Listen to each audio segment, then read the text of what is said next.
Hey, happy Friday. Hope you had yourself a great week and hope you're looking forward to the weekend. I know whatever you got going on. I know for myself, the training program I'm in right now, it's phase 2 of performance. Today's the last day of phase 2, and I'm looking forward to that one there. I've been grateful for it because it's pushed me. I don't quite like the reps from 15 to 20 reps. I'm not a fan of those if I was able to make it. 30 to 90-second rest, I'm okay with. 30 seconds, no. Didn't have fun with this phase here, but I'm looking forward to it being done. And I got the cable in for my motorcycle, so hopefully that means I'll have a speedometer.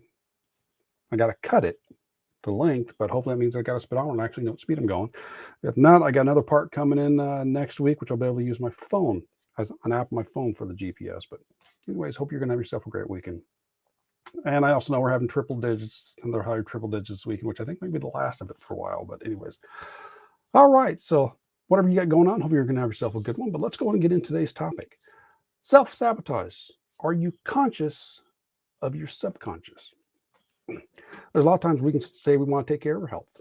Okay, so we start making the steps, we take the plans, we start doing the work, and then something comes up and we sabotage ourselves. And the reason for that is because we're not conscious of our subconscious.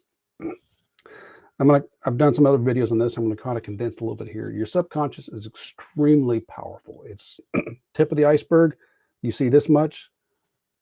Rest of the iceberg's down here. Same thing with this is your conscious mind. This is your subconscious mind. Depending who you talk to, I think it's Dr. Bruce Lipton says it's at least 3 million times powerful, or either 1 million or 3 million. And Dr. Paul Sheely says it's like 1 billion times powerful.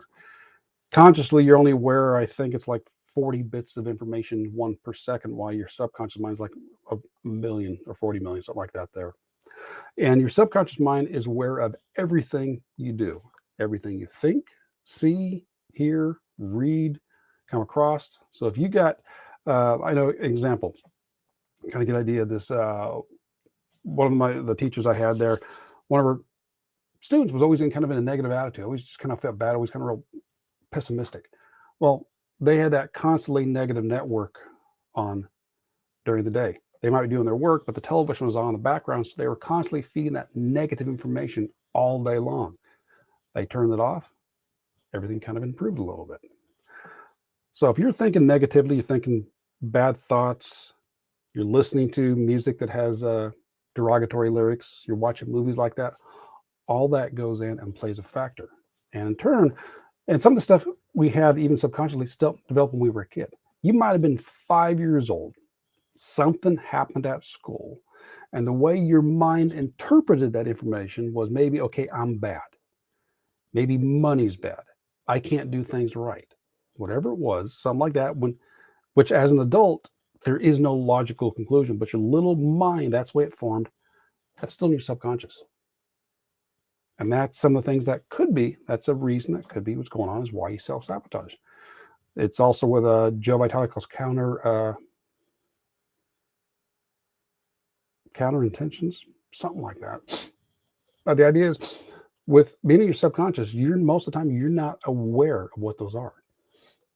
So what it's going on is to learn to start being aware of what's going on. If you self-sabotage yourself, take a step back and realize what happened. What did you do?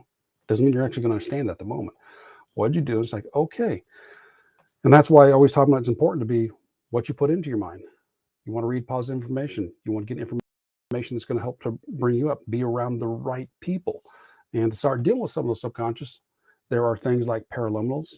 There is EFT tapping, which I've actually started this week again for a different type of program. EFT tapping is where you're going through, saying different phases, touching the different points. As you're saying, you can check up EFT, Emotional Freedom Technique. There's some books, there's some free training out there. There's lots of free videos you can go through different topics. But overall, just understand though, is if you keep self-sabotaging, there's a good chance it's because you're not conscious of your subconscious. And that's where you need to make changes. And you can't make changes unless you're aware of it. Once you're aware of something, you can start making some changes. Even right now, if you realize you self-sabotage, doesn't necessarily mean you know what the real cause of it is yet. You don't know what the reason is, but say, okay, I keep stumbling up this time. Every time I do good financially, I spend it. Every time I start doing pretty good, I have to have this food. I have to have this one of these foods. One of the examples I gave was my coaching instructor. She had one of her clients, was doing very good, was staying on the program, but every time she keep eating the Snickers. Well, it had to be when she was a kid. Her mother had a boyfriend, which really didn't care for her. So her mother would rent her a bunch of boobs and candy and lock her basically in the room while she was out with the boyfriend. And she associated that candy with love, but she wasn't consciously aware of it. She had to go back and realize that. But overall, spend some time to realize if you self-sabotage, if you the same thing keeps derailing you over and over again, take some time, step back and figure out what it might be. And some probably in your subconscious, something might happen in your childhood. And there are some ways to deal with that.